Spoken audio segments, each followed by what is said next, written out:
Okay, so now that I have recording in progress, what I want to go over today are a few things, and let me pull up my, um, well, the number one thing I want to talk about, well, there's a lot of things. I want to talk about contracts. I want to talk about documents, CAR, and types of business. So with contracts, it's an agent's responsibility to know contracts, to look at the contracts, to read the contracts, to be able to interpret the contracts and convey that information to a seller or a buyer. That's number one. Granted, it's tough when, especially new agents, it's tough when you don't have a listing or a deal to know what documents to look at, but there's a transaction checklist that I will resend out because I've sent it out before. I want to resend it out. I at least want you guys to take a glance at that checklist so you can at least see what documents are included in any type of transaction, whether it's a resale home, whether it's new construction, whether it's manufactured home, any of that nature, or vacant land. I want you to have a familiarity with some of the documents that are included with any of those given types of transactions. It's important because I know that a lot of you get really busy and it's nothing sticks really until it's important to you, meaning until you have that deal right in front of you. And I get it. It's like that for pretty much all agents, especially when they're brand new. You don't know what you don't know. And that's okay. There's no harm, no foul. But because real estate is a profession where you are an advisor, you are a consultant, you wear so many hats, especially now more than ever with the fallout from the settlement and the hypervigilant we need to be with particular forms. We need to be hypervigilant with all forms that have come down the pike, that are new, not only for 2024, but that changed mid-year. We had new documents in June, and then we had new documents in July. It's super, super important to your business to know what documents are updated, what's new, what's not new. A great quick at a glance to find those documents is going to be at CAR, the California Association of Realtors. If we are all part of an MLS, we are all part of an association. Our association dues help us be a member of California Association of Realtors, which means we have the ability to go in there and not only get documents from zip forms, we get to look at all the new data that they have available. There's a plethora of information available from CAR that a lot of agents don't know about, aren't aware that it's available to us. There's PDFs in there that we can use if you want to do social media and you need some extra like ideas for content, go to CAR. There's a lot of great content in there. And because it's a member site, there is a public facing portion of it as well. So the public can go to California Association of Realtors and get some information, but to get detailed information like the actual PDF reports, that's going to be as an agent, you can go in there, you log in your information, your password, and then you're able to find those documents. It's a little cumbersome to get through that website. It's been that way for years. Just get used to it and just know that you can also optimize your profile in CAR to be able to have more recognition. So you can come up on web searches, on SEO, etc. So you can optimize it as you should for any platform where you have your profile, optimize those website pages. So because you're a professional and because this is your business, even if it's a side business, even if it's a part-time business for you, you need to treat it like an actual business. That doesn't mean if you were a plumber, you would go borrow a plumbing wrench to do your job. You would do what it takes to know what you need for your job. If you were going to go to a CPA or refer clients to a CPA, you would want somebody that is up to date with tax code to represent you or your clients. The same goes for real estate. So you need to take, and I'm glad I'm saying this now, because we're getting into the turn of the fourth quarter. We're getting into the turn of where it's time to start looking at your business. How is it doing? How did it do this year? What can you do better? And some agents like to look at their business once a year and have a goal, set it up for next year, and then next year, November timeframe, December timeframe, look at it, see where they were, get everything last minute ready together for their taxes and CPAs, et cetera. So I really want you guys to take a good hard look at your business. Where do you think you're lacking? What else can you add to it? What systems can you put in place to help you be mindful of your own business, be mindful of the new contracts, be mindful of all of that? There's a lot to do in real estate. And just talking about this might even sound overwhelming, but again, it's one more reason why you're professional, and it adds to your value. So when you are representing a buyer and you have to ask for a fee or a percentage amount, you're not going to be shy about asking for a specific amount, because you know the work that's entailed, you know the work that's involved. You're not just a fast food restaurant type of agent. You are a professional. So treat yourself and your business like a professional business, and know the documents that are needed for all the files. Knowing what documents are needed for the files is one thing. What to put on them is another. There is so much training. I am one person, and there are some of you, and there are a lot of agents. There are so many, there's a good handful of managing brokers that we have at EXP. There's a lot of state training. I encourage you all to take state training for some of the specific documents. You never know what documents are going to be trained on when you go to the state training. Now, this is going to be harder for those of you who have jobs or are working full-time somewhere. It's going to be hard because those state trainings are not recorded. And they're not recorded for a reason. It's because the documents change so rapidly and so often, they don't want to have old information out there. So for up-to-date information or how-tos, you also can go to the EXP YouTube channel and check out the trainings there. Holly has definitely been putting some master classes on. Holly's our VP of operations for the brokerage side at EXP, and she's incredible. Workplace chat. I know we have a plethora of emails coming through every single day. I know I do. I have literally thousands of emails to filter through, and sometimes it just piles up. So I know what it's like to have emails come through. You can set up workplace chat if you didn't already on your cell phone. If you don't like to look at your emails and you'd rather look at things and knock them out faster, set it up so you can see it on your workplace, on your cell phone.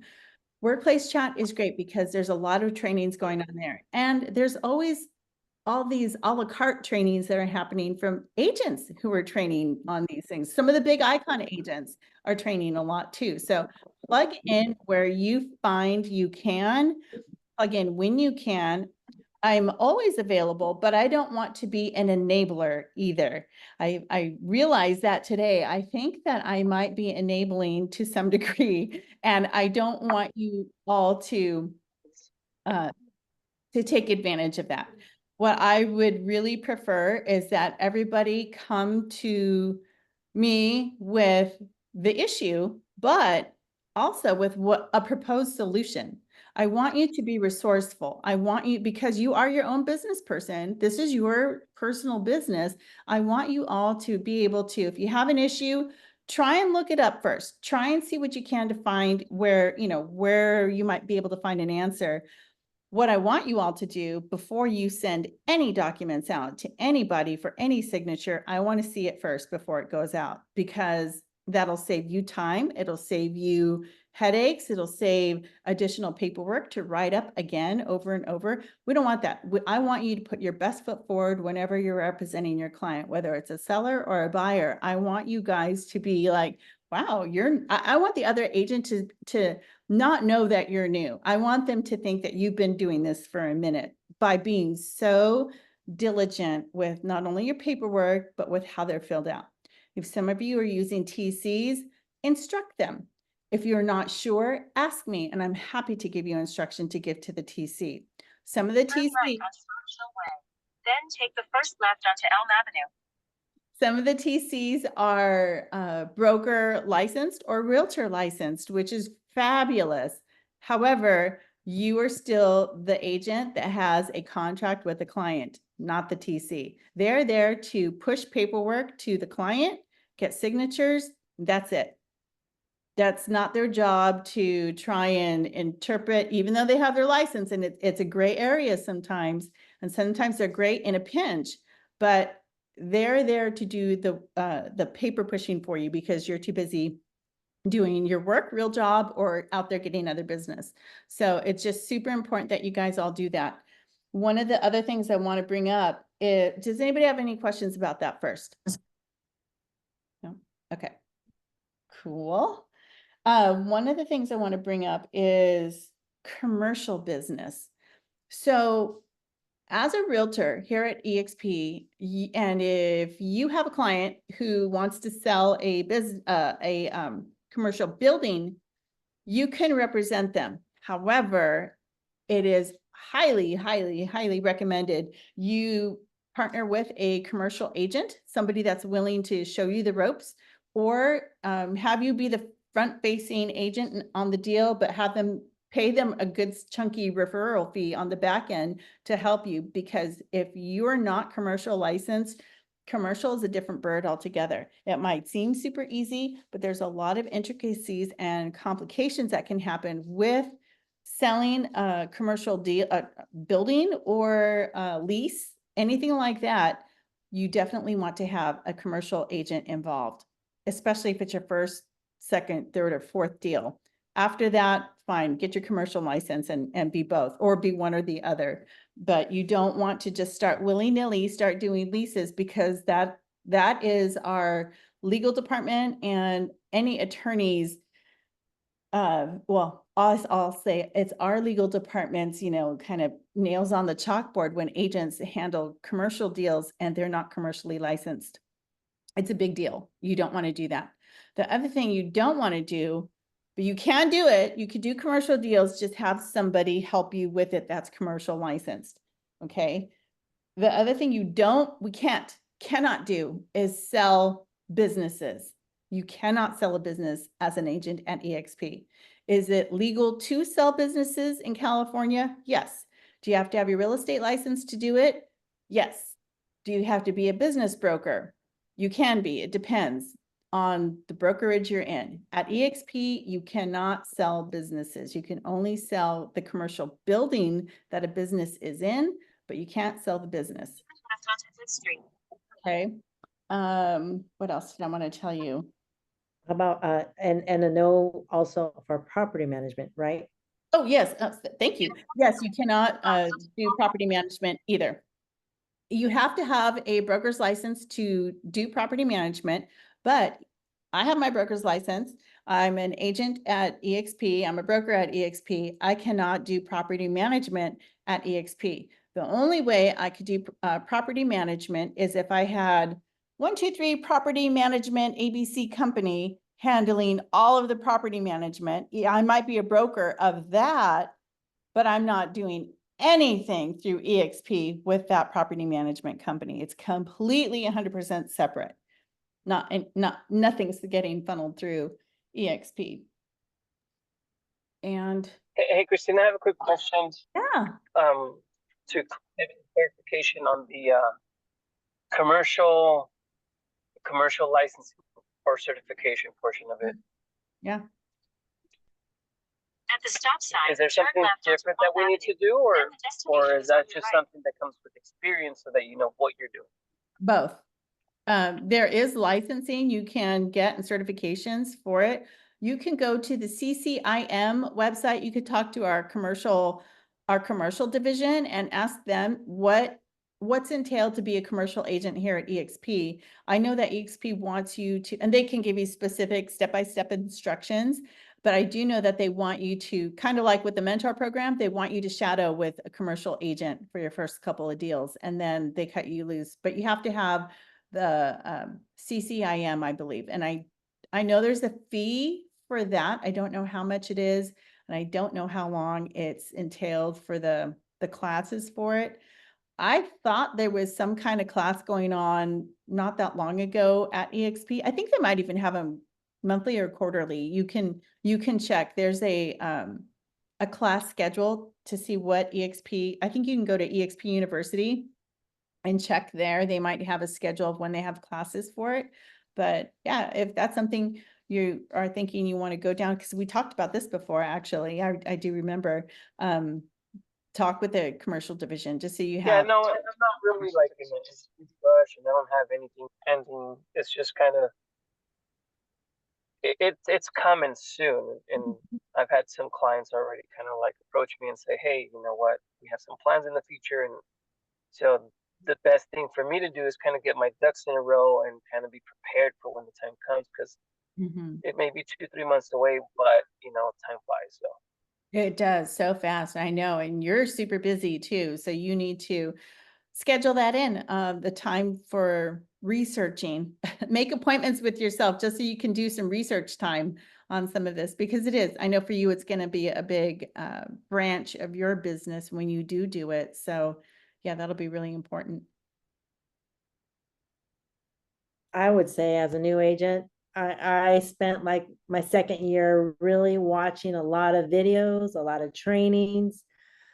Just I spent a lot of time when, people would say, hey, you should be, making calls and doing this, but I felt it was more important. And I felt like it was going to be more valuable to me, myself, that if I put the time in to know what I was talking about, I'm going to be a better agent. And I'm glad I did, because, every time I'm still learning, I still don't know everything. And I will ask questions, or I'll try to put it in a scenario to share with the team, the group here, just to get some input. So you never know, you might come across those situations, but I value that I did that for myself. True. Very, very true. Good point. Okay, I'm going to share my screen because I want to show the listing agreement. So I was having a conversation recently, and I wanted to show you. So you know that we have two listing agreements available to us. We have the CAR version, which is the one I have on the screen. A lot of agents are probably going to be using this version versus the EXP version. This one is, how many pages is this one? I think it was 7. I could be 7 wrong. pages. I mean, yeah, Uh, it's lengthy. It's not as easy to read or understand like the EXP version. Both are very, very good. EXP would prefer that you use the EXP version. I will show you that one in a minute, but right now I have the residential listing from CAR and I have this one up. So what I want to show you. And I use this one on my new listing. You use this one. Yes. And yeah, you can use either one. You can definitely use either one. What I want you to see on this is, obviously you always want to write in the date that you prepare it. You want to type in who the seller is. Never ever do unknown to be determined owner of record. That's lazy.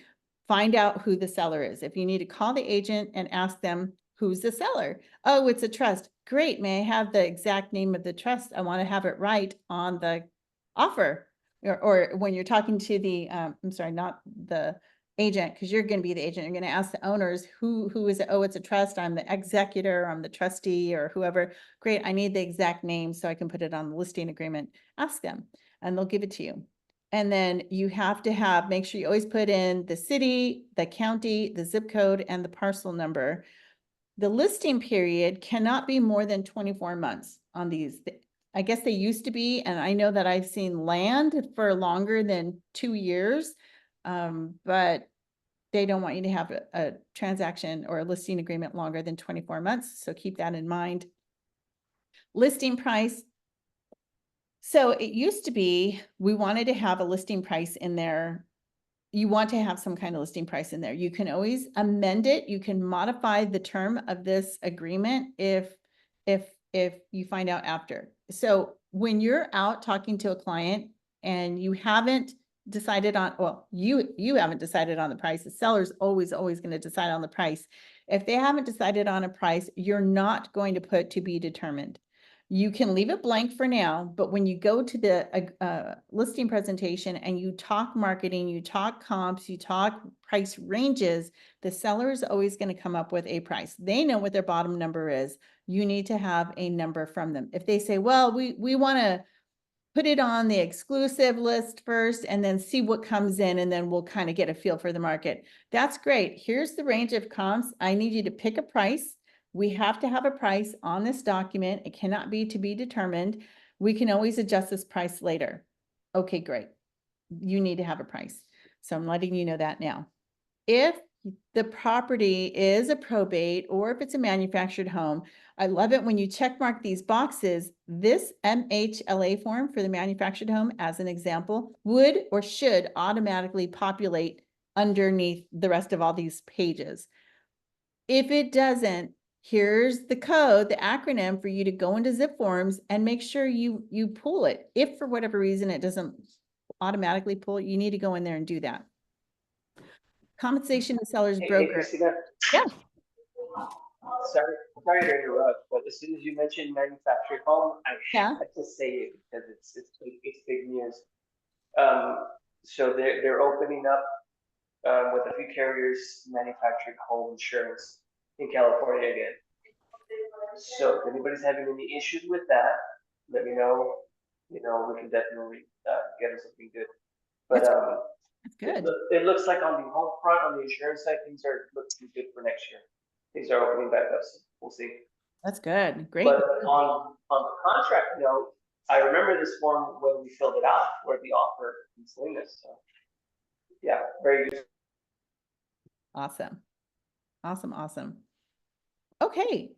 So you're also going to add in because you're going to have the conversation about your fee, and whether it's a percentage or a flat fee, you're going to put that amount in here. And you want to have the conversation with your seller about additional compensation to a broker to you if the buyer is not represented. So if a buyer comes in and they don't have an agent, are you going to charge your seller a separate amount, which you need to, percentage or a flat fee if you represent that buyer? It used to be if it's dual agency, you would get the full, we'll say as an example, 6%, right? Let's say I charge 6%. That number would go up on the top, 4B, and then 4C would be covered. It would be split evenly before. Now that's not the case. Now my compensation, I'm going to have X% in 4B, and then in 4C, if I represent a buyer, Mr. Seller, Mr. Mrs. Seller, I am going to ask you to pay me X% for representing that buyer, or a flat fee. Or if the buyer doesn't want any representation, which maybe they don't, then you just won't, you can process the paperwork and just say, hey, here's a disclosure from the seller. I need you to sign this. You're not representing them. You're not getting a fee if they decide they don't need any representation. But if you decide to represent a buyer that doesn't have an agent, 4C, you're going to put something in there. If you have that, you have to have that conversation with the seller.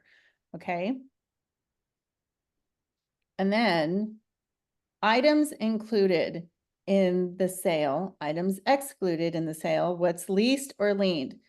The EXP version doesn't have any of this in it. It has lines that says additional, and it leaves it to you to put in what is applicable. So if the home has amazing mirrors that have incredible frames on them, or fantastic lighting fixtures, and the seller wants to take those with them, you need to have that conversation. Because if you don't have that conversation and if you don't have that conversation and you end up saying, showing the property, and then the buyer writes an offer and they say, oh yeah, I want the fixtures, I want the, or no, nobody even says anything about the fixtures. They just say, I want the refrigerator that's in the garage. And then when the deal closes, the seller takes the mirrors, the lighting fixtures, and leaves the refrigerator in the garage. The buyer's gonna be like, what happened to all the mirrors? What happened to all the lighting fixtures? The seller's gonna say, oh, none of that went with the property. Whoa, yeah, it's attached. Well, but no, I never wanted any of that to go. That's going to be a problem. So you want to make sure you have the conversation ahead of time. Are you going to leave anything behind? What is included? What is not? What is not? What are you taking with you? And if it's a first time, if it's a second time or seasoned seller that have sold, asking them that question, they will know. They will know what they want to keep. Oh, I'm going to keep, the chandelier in the living room. That was a, family, whatever. That's fine. If it is a first time seller, they won't know that they have to leave everything that's attached or bolted to the property. And that's your job to tell them, okay, first time seller, I know it's your first sale. This is great. You're moving from a condo to an actual house. This is such a big deal. I noticed that you have non-standard lighting fixtures in you have those really cool, artisan drop lighting pendants in the kitchen. Did that come with the house when you bought it? Or is that something you installed after the fact? Is that something you're going to be taking with you? They can take them with them if they choose to. You have to put it down in writing what they're taking with them, but they also need to replace it with something else. They have to replace those drop pendant lighting with anything. It could be light bulbs. There just needs to be a light fixture in the space of the piece that they're taking. If they're taking a door, like a barn door that was attached, or let's say the barn door is in the picture of the MLS, you're doing your final walkthrough and you're like, something's different. Oh, I know, the barn door is missing. Whoa, hang on a second. Was there anything in the disclosures saying that they were going to be taking these barn doors? No, they're in the MLS marketing pictures. They are assumed that they're staying. Let's have a conversation with that agent. What happened to the barn doors? They need to put them back or replace them with something else. Or at that point, because the deal's closing, you need to give me a credit or something needs to happen here. You can't just take something that's bolted down or supposed to be here, especially, and that's why it's so important for you as a listing agent to note down what's included, what's excluded.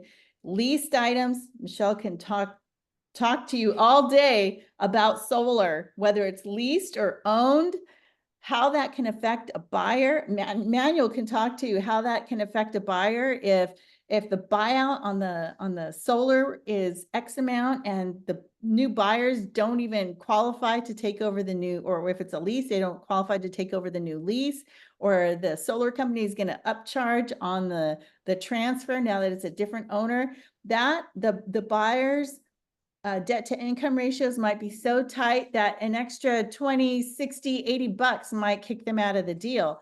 This is so important to know ahead of the time that you want to have the conversations with your sellers. Now, if you're excited, we get the deal, you get the listing, it's signed. Okay, we didn't have this conversation, but we need to have this conversation as soon as possible, especially now that you're hearing me talk about this. And there's always what's called a modification of terms form at CAR. You could fill out that form, and that form will help you clear up what was missed on the listing agreement. Okay, items to be included are the chandelier, the barn door, or everything attached. If the seller's good with everything attached, great, everything's fine. If something is going to be taken, great. If there's a solar, put it down. If there's propane tanks, put it down. If there's alarm systems, put it down.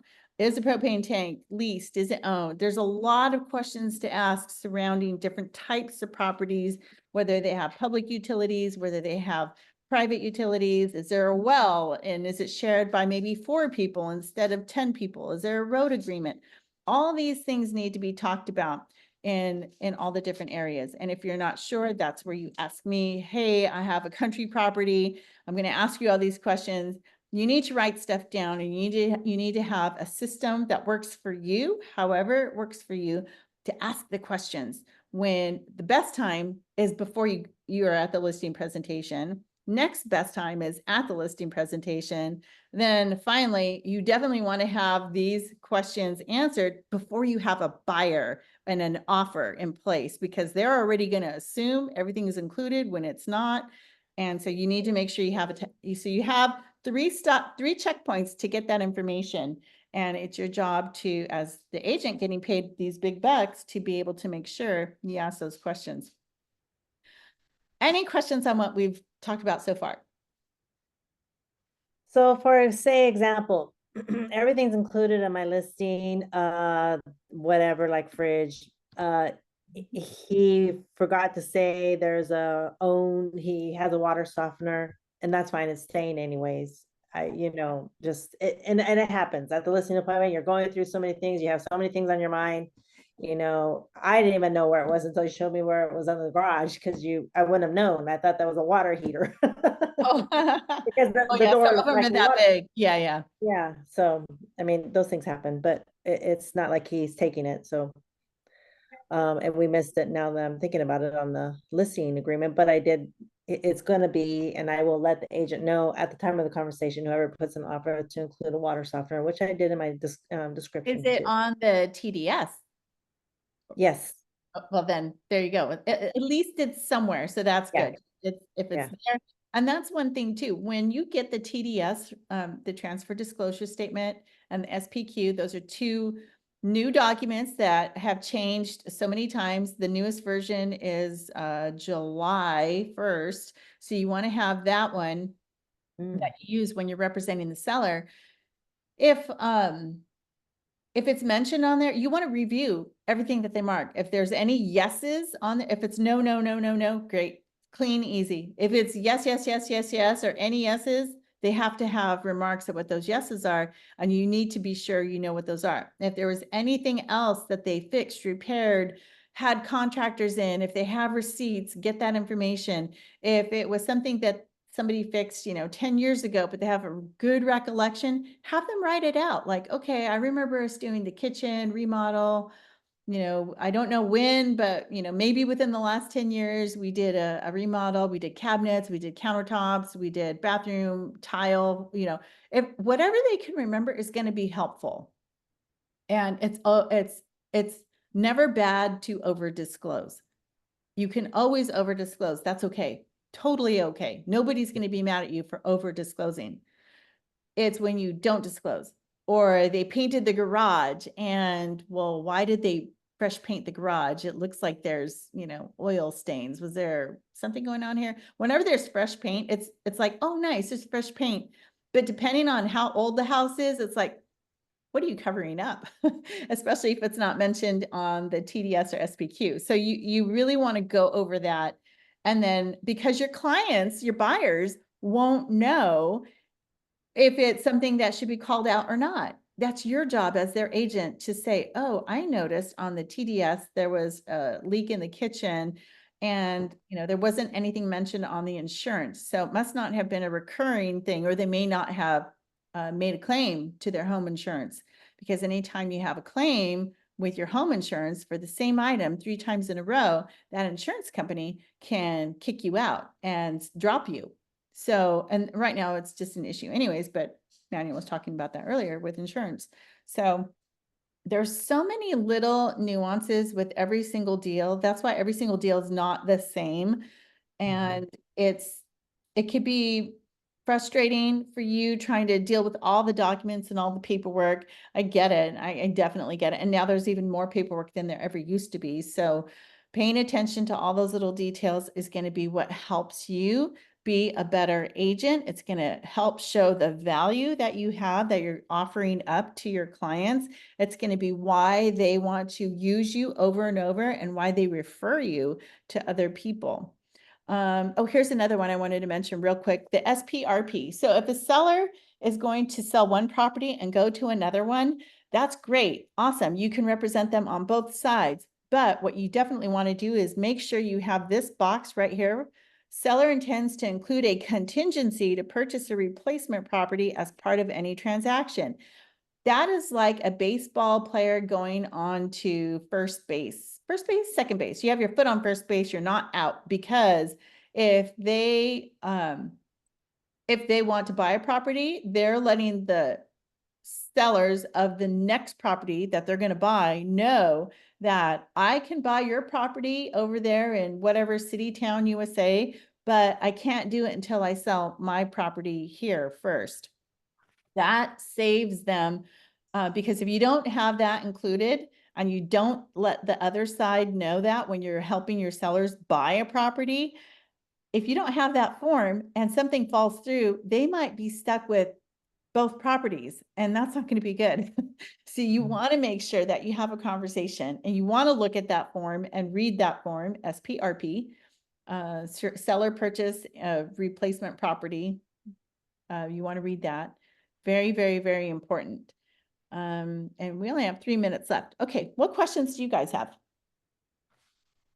On the K for additional terms, I know on the EXP form it's short, and I think it was number 21, where you can write the seller is willing to offer a compensation to a buyer broker, so that everybody is aware if that's what they choose to do.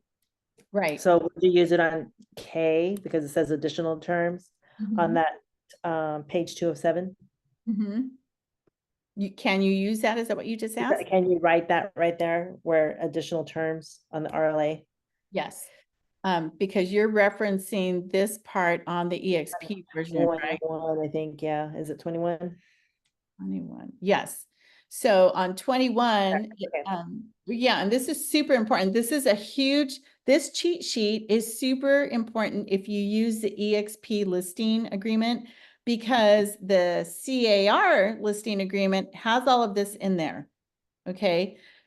So that while the EXP version is way easier for us to understand, it's way easier for us to explain it to the sellers, the CAR version has a little bit more meat and potatoes in it of information that you wouldn't necessarily think about when you're using this EXP version.